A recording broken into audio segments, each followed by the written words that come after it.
Donc, maintenant, on a créé notre formulaire.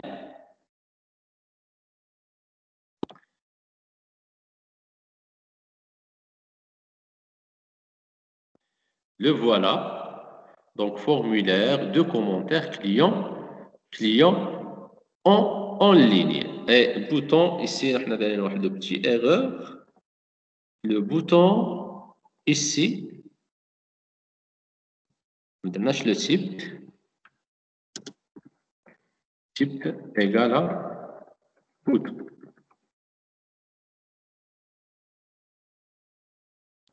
Voilà. Ah, c'est bon.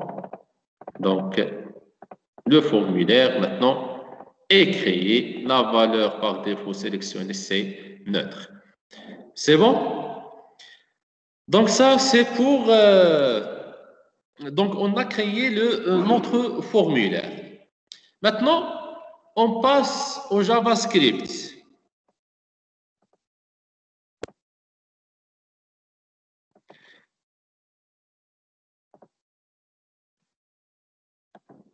Donc, on doit dynamiser le bouton modifier et le bouton valider. Modifier, bien sûr, sert à modifier l'expression qui est saisie dans le text box, là, dans la zone de texte, et le bouton valider de vérifier si l'utilisateur a saisi tous les champs obligatoires et que la valeur saisie ici est le bon résultat de l'expression de, de, de cette expression-là.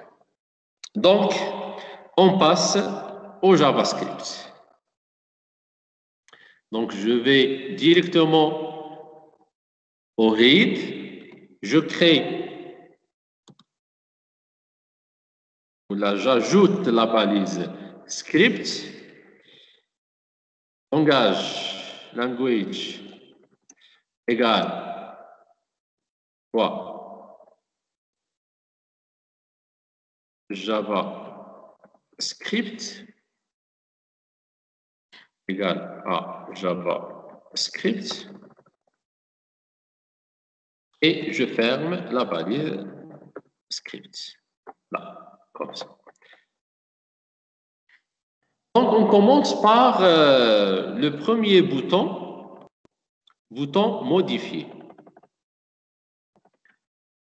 Donc, je vais créer une fonction sous le nom modifier, là, le bouton modifier. Donc, ce bouton modifier, où l'événement clique sur le bouton modifier, il va exécuter ou appeler cette fonction-là.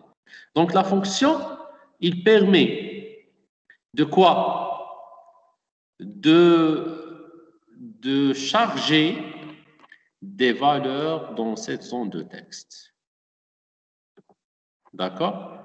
Et à chaque fois, l'utilisateur clique sur le bouton modifier, vous voyez que ces deux numéros seront changés.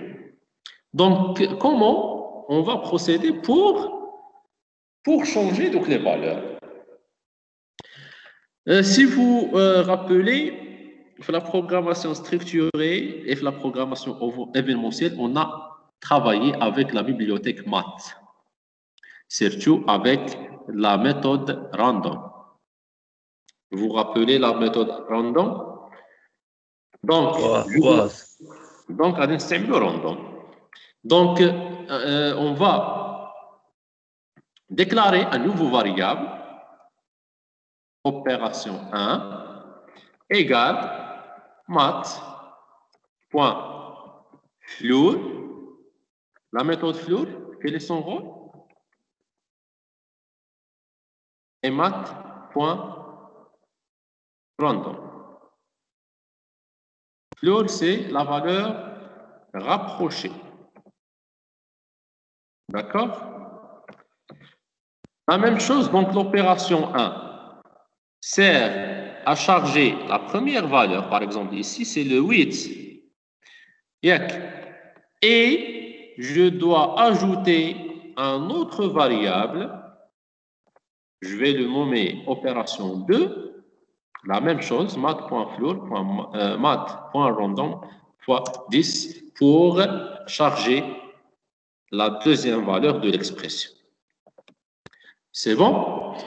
Après, je vais déclarer une autre variable de type chaîne de caractères égale quoi?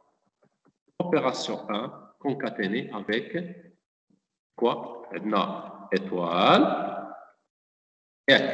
plus opération 2 concaténée avec l'expression égale point d'interrogation.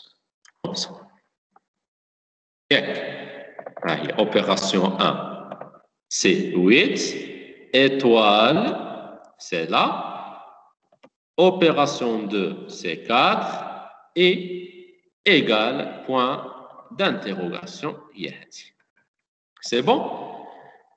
Donc, maintenant, qu'est-ce qu'on va faire? Documents. Get element by ID.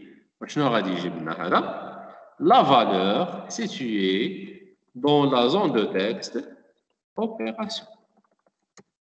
En minuscule, opération. Là. Opération, c'est la zone de texte où l'utilisateur doit saisir la réponse. D'accord? Donc, document.get elements by ID, opération. Bien sûr, je dois ajouter ici point value égale str. C'est bon? Point str et je n'oublie pas le point virgule. C'est bon? Donc ça, c'est pour la première fonction. Modifier. Modifier. Je vais directement vers le bouton. Là, bouton modifier. L'événement en clic égale modifier. C'est bon? Je ferme celle-là et celle-là et j'exécute pour tester. Le voilà, modifié. Vous voyez? Donc le bouton, il marche très bien.